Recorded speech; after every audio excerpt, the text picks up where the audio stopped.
રાજા ભોજ અને ગરીબ ખેડૂતની કહાની। રાજા ભોજ ભારતના સૌથી દયાળુ, ન્યાયપ્રિય અને વિદ્વાન રાજાઓમાંના એક માનવામાં આવે છે। તેઓ માત્ર મહાન શાસક જ નહોતા, પરંતુ પ્રજાના દુઃખને સમજતા રાજા હતા। તેમનું રાજ્ય ખૂબ સમૃદ્ધ હતું, છતાં રાજા ભોજ માનતા કે સાચો રાજા એ છે જે પોતાની પ્રજાની મુશ્કેલીઓ જાતે સમજે। એક દિવસ રાજા ભોજે વિચાર્યું, મને દરબારમાં તો બધું સારું જ કહેવામાં આવે છે, પરંતુ પ્રજા ખરેખર સુખી છે કે નહીં તે મને જાતે જાણવું જોઈએ।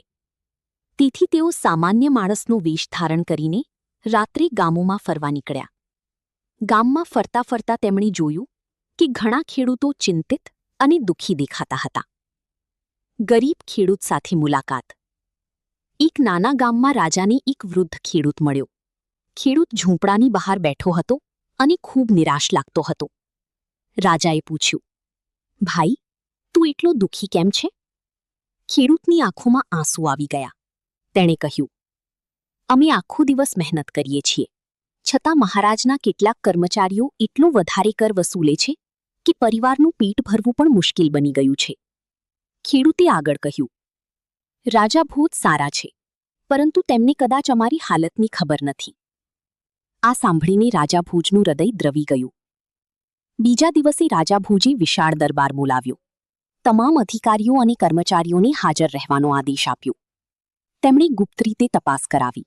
તપાસમાં જાણવા મળ્યું કે કેટલાક લોભી અધિકારીઓ ગરીબ ખેડૂતો પાસેથી ખોટી રીતે વધુ કર વસૂલતા હતા।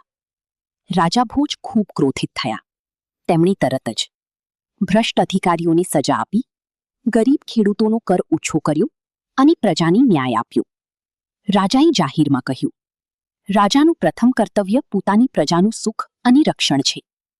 થોડા જ સમયમાં સમગ્ર રાજ્યમાં ખુશી છવાઈ ગઈ। ખેડૂતો આનંદથી ખેતી કરવા લાગ્યા। લોકો રાજા ભોજની દયા અને ન્યાયના વખાણ કરવા લાગ્યા। પ્રજાએ કહ્યું, જ્યાં એવો રાજા હોય ત્યાં પ્રજા ક્યારેય દુઃખી નથી રહેતી। કહાનીમાંથી મળતી શીખ: સારું શાસક હંમેશા પ્રજાની વાત સાંભળે છે। ન્યાય વગર રાજ્ય ક્યારેય સુખી નથી રહી શકતું। સત્તાનો સાચો ઉપયોગ લોકોની સેવા માટે થવો જોઈએ। પ્રજાનું સુખ જ રાજાની સાચી જીત છે।